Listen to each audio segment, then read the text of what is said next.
días, depende de cuándo vayan a tomar la clase. Hoy vamos a estar hablando un poco acerca de la organización o la estructura de las organizaciones. Nosotros comenzamos hablando inicialmente del proceso de planificación y luego trabajamos principalmente con el proceso de control.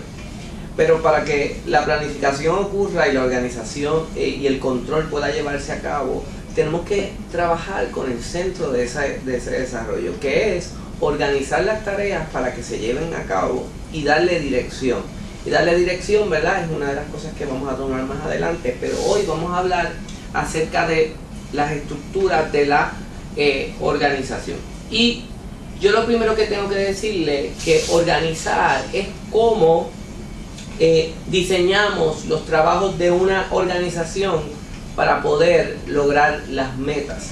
¿Cómo nosotros podemos diseñar esos trabajos para nosotros poder lograr las metas de la organización y que podamos luego evaluarlas? Ahora bien, cuando nosotros estamos llevando a cabo ese proceso, nosotros lo que estamos llevando a cabo en términos de vocabulario técnico de empresas es un diseño organizacional.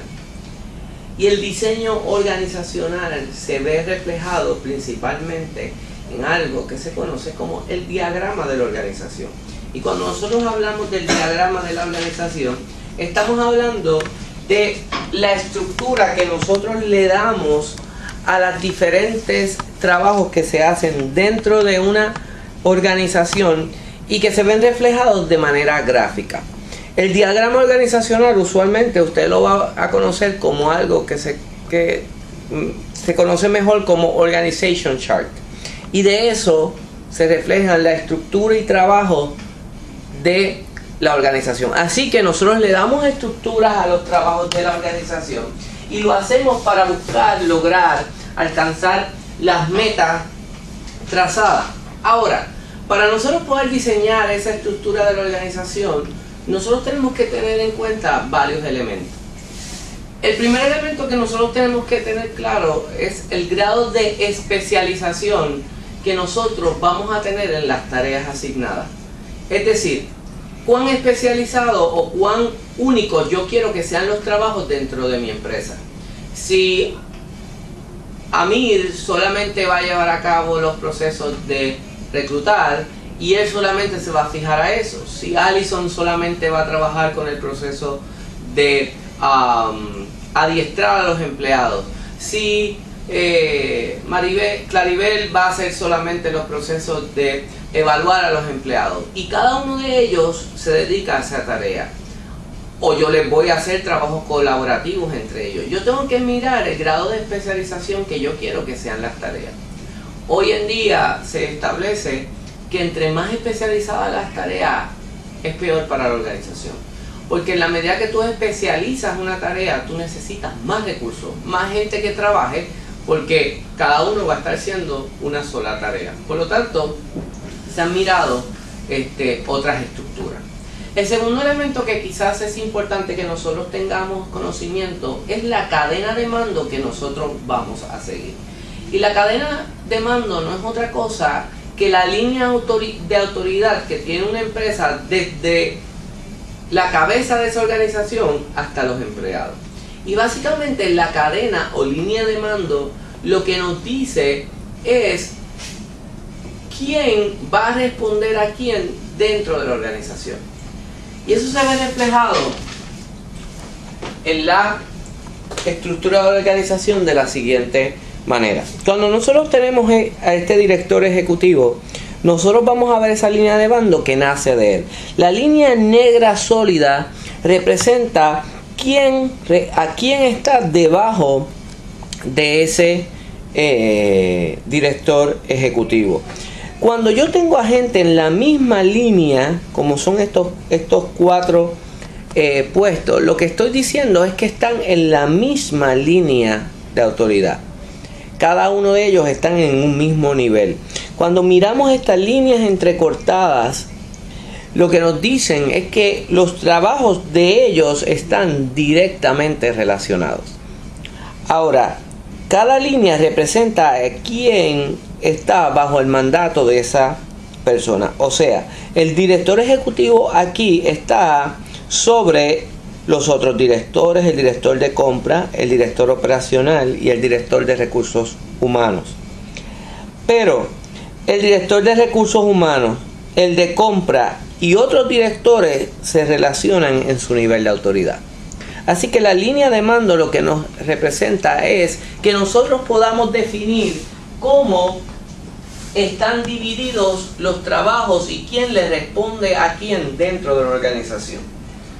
El tercer elemento que nosotros tenemos que medir es la expansión de autoridad que nosotros vamos a tener o expansión del control. En inglés se conoce como span of control. Y básicamente, que se ve reflejado en estos dos triángulos, lo que nos quiere llevar es que nosotros tenemos que definir cuántos empleados van a estar debajo de una línea de autoridad. Y eso yo lo defino para saber cuántos niveles gerenciales yo necesito dentro de mi empresa. Es decir, en el nivel más alto, en este caso, ¿cuántos empleados van a estar? Este es un span de control de 4. Quiere decir que 4 empleados o 4 veces los empleados van a estar debajo de ese nivel de autoridad. Cuando yo voy a terminar mi nivel de autoridad, quiere decir que yo debo tener el total de empleados que van a estar bajo ese nivel. En un span de control de 4, yo necesito más niveles de autoridad. En un span de control más grande, que es de 8, entre más empleados yo tenga bajo un nivel de autoridad, menos las líneas de autoridad que yo necesito, que este es el caso de mi extrema izquierda. Así que lo tercero que yo tengo que medir es el span of control que yo voy a tener dentro de la organización. El cuarto elemento que yo voy a tener que considerar es el grado de centralización o descentralización que voy a tener en la toma de decisiones. Cuando yo hablo de centralización, lo que yo estoy diciendo es quién toma las decisiones dentro de una empresa. Entre más centralizadas sean mis decisiones, quiere decir que los niveles gerenciales más altos son los que toman decisiones sin considerar las otras áreas para tomar esa decisión. Entre menos centralizado esté, más participación hay de los otros elementos dentro de la organización para tomar la decisión. Hay empresas que son altamente centralizadas y les es efectivo.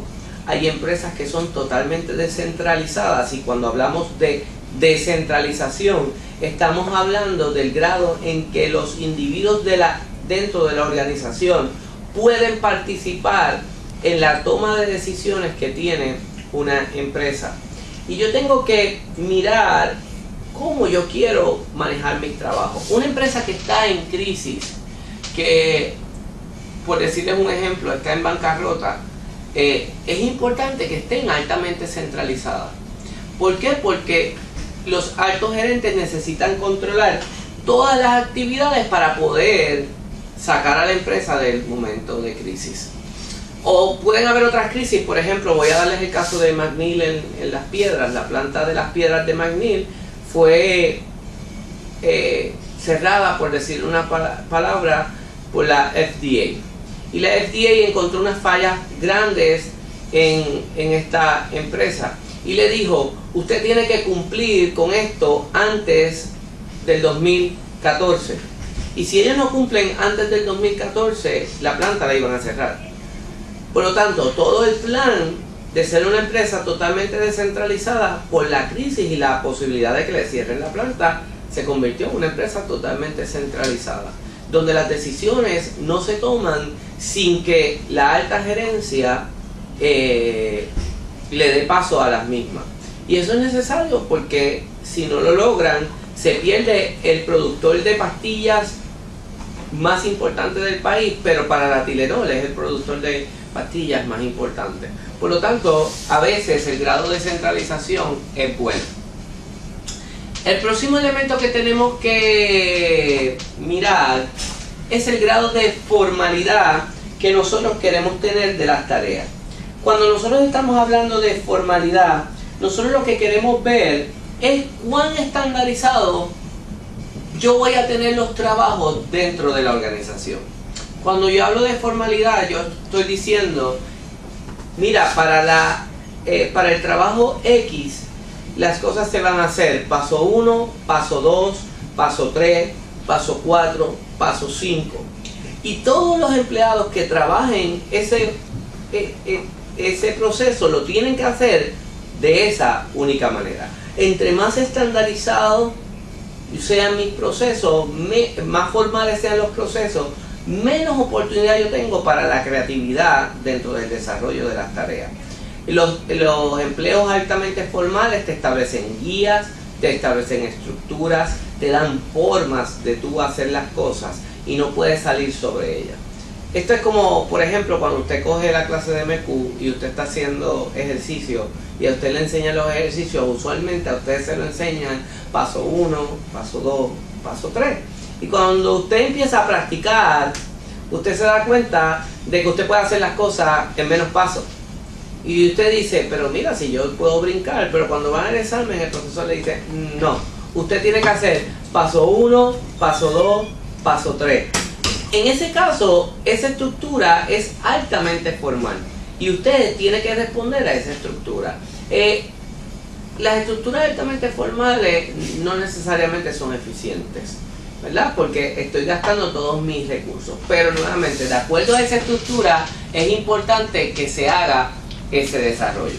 Luego del grado de formalidad, lo otro importante o otros elementos importantes que usted debe considerar es que siempre la estructura de una organización o como usted organice las actividades de una empresa debe responder a las estrategias que usted tenga dentro de la organización, a las metas que usted tenga establecidas dentro de la organización, al tamaño de la empresa.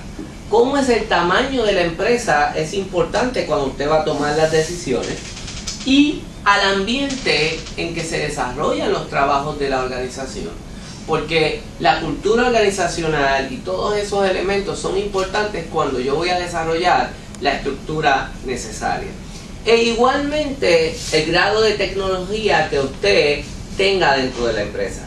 Entre más sea el avance tecnológico que usted tenga, mayor posibilidad de que los trabajos sean y ya tengan procesos estructurados y formales y no tenga que entrar a desarrollar guías. Así que todos esos elementos me van a llevar a tomar las decisiones de cómo yo voy a estructurar mi área.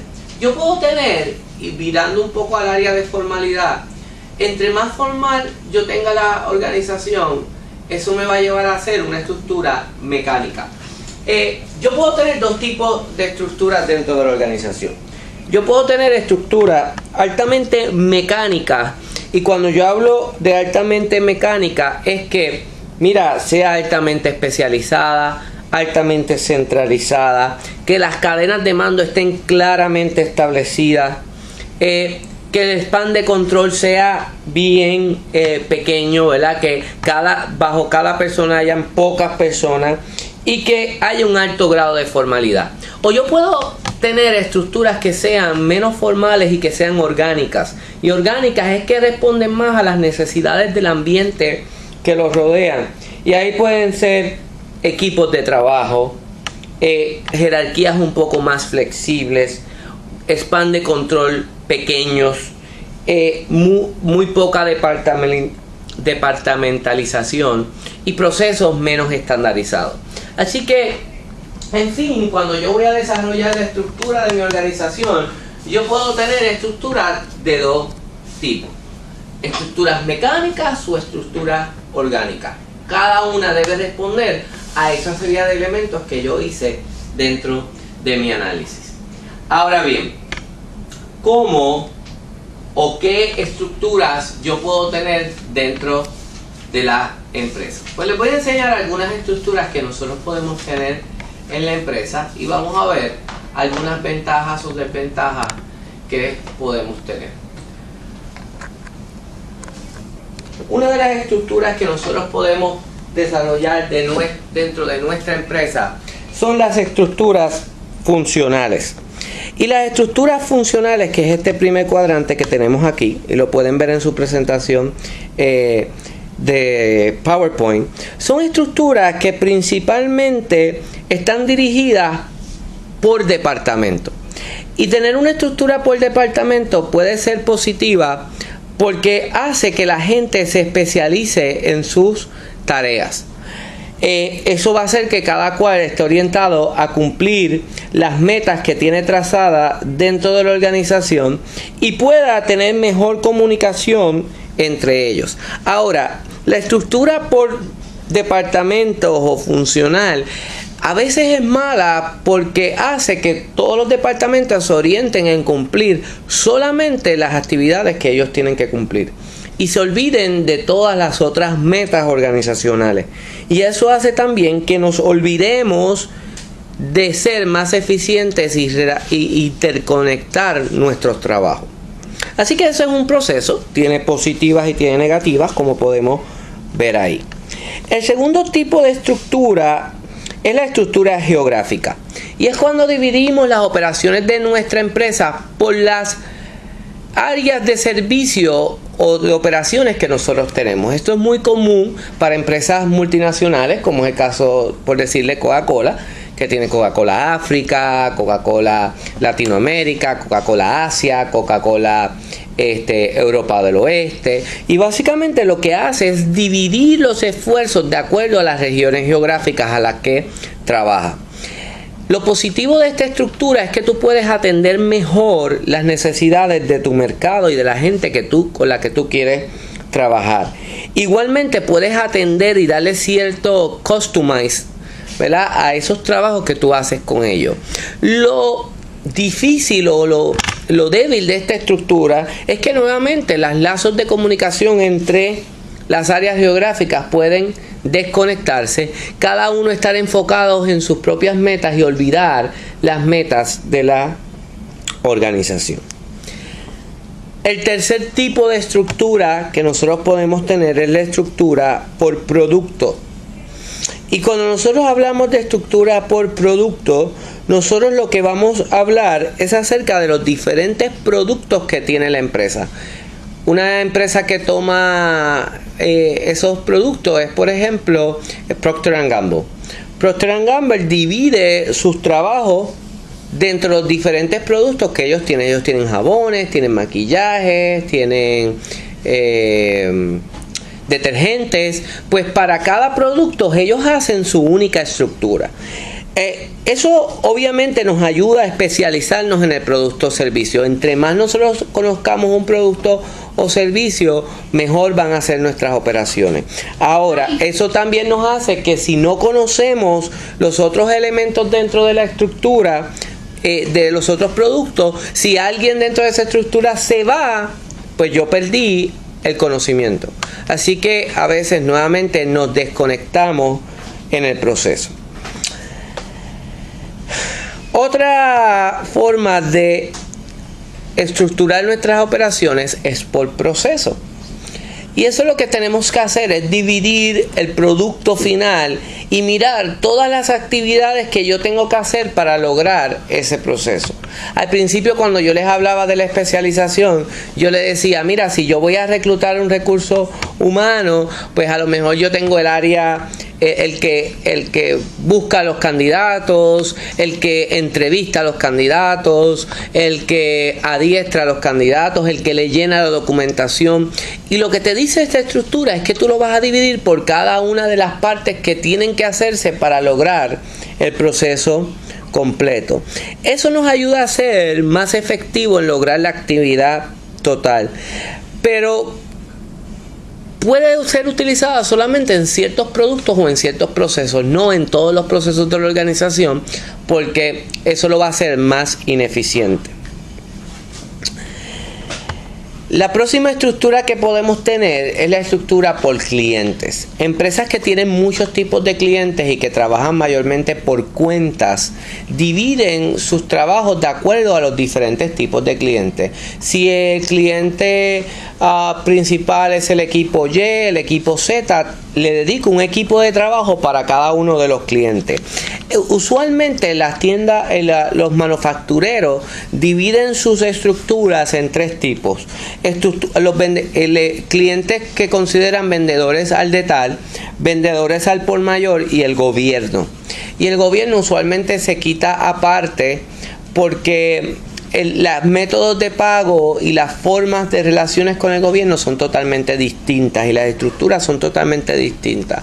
Tú tienes que someter propuestas, el pago del gobierno puede durar hasta un año en llegarte, son diferentes estructuras, así que esto nos ayuda a enfocarnos un poco más en las necesidades del cliente único que se tiene, pero nos da problemas en que muchas veces tratamos de complacer tanto al cliente que olvidamos la meta principal dentro de la organización.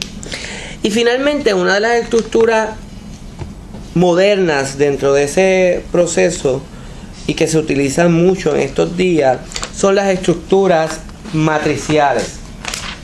Y las estructuras matriciales básicamente lo que dividen es los proyectos, dividen las actividades de una empresa por proyectos. Y cuando nosotros hablamos de estructuras matriciales, nosotros lo que hacemos en la línea superior es que hacemos un banco de recursos. En este caso particular, esta empresa necesitaba gente en el área de investigación, mercadeo, servicio al cliente, recursos humanos, finanzas y sistemas de información.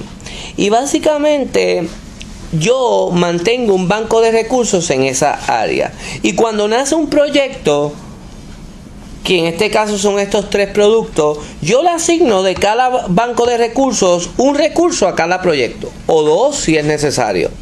Pero cuando el proyecto se acaba, esos recursos regresan al banco, al bench, se le llama el bench, y pueden estar en bench por un periodo. Eso es muy normal en las empresas hoy en día, que prefieren reclutar gente por proyecto porque es más costo efectivo. Empresas que quieren mantener un recurso lo dejan en un bench pagándole un máximo de 3 a 6 meses. Luego de eso, si no hay un proyecto para ellos, prefieren desistir de su servicio. Pero esto es una estructura muy moderna y que responde mucho a las necesidades actuales económicas. Otras formas de estructurar los trabajos tienen que ver principalmente con estructuras que son como trabajo desde la casa, que es una de las formas, o trabajo virtual, es una de las áreas que más se están trabajando hoy en día porque permite una mejor eficiencia de los empleados. En algunos lugares es posible, en empresas que están en crisis pues no es tan efectivo porque desayuda al manejo de los empleados y al control que tú debes tener sobre ellos. Pero si tú eres una empresa orgánica que se adapta a las necesidades de los individuos, el hacer eso con tus empleados te va a permitir crear mayor confianza. También están los horarios flexibles, que es una forma de estructurar, o horarios estructurados. Eso pues va a depender mucho del grado de formalidad que usted quiera tener con ese empleado. Eso básicamente es lo que se hace en la estructura de una organización y cómo nosotros estructuramos los trabajos dentro de la organización para alcanzar nuestras metas organizacionales. Si no le damos esa estructura, nos es difícil poder entonces buscar manejar el recurso humano. Y lo próximo que nosotros vamos a hacer en la clase es saber cómo administramos el recurso humano.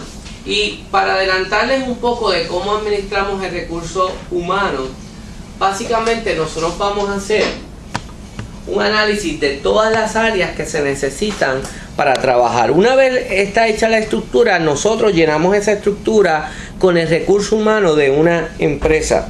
Y nosotros tenemos un proceso que siempre va a estar afectado por el ambiente externo de esa organización y por las regulaciones.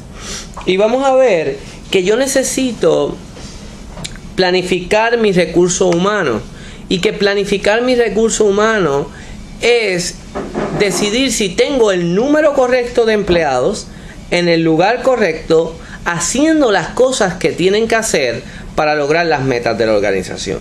Y una vez yo hago ese análisis, entonces yo voy a decidir si yo voy a reclutar empleados o si yo voy a despedir empleados.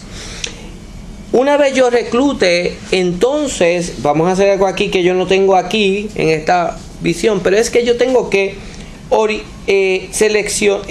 identificar aquellos candidatos potenciales que yo quiera tener dentro de mi organización.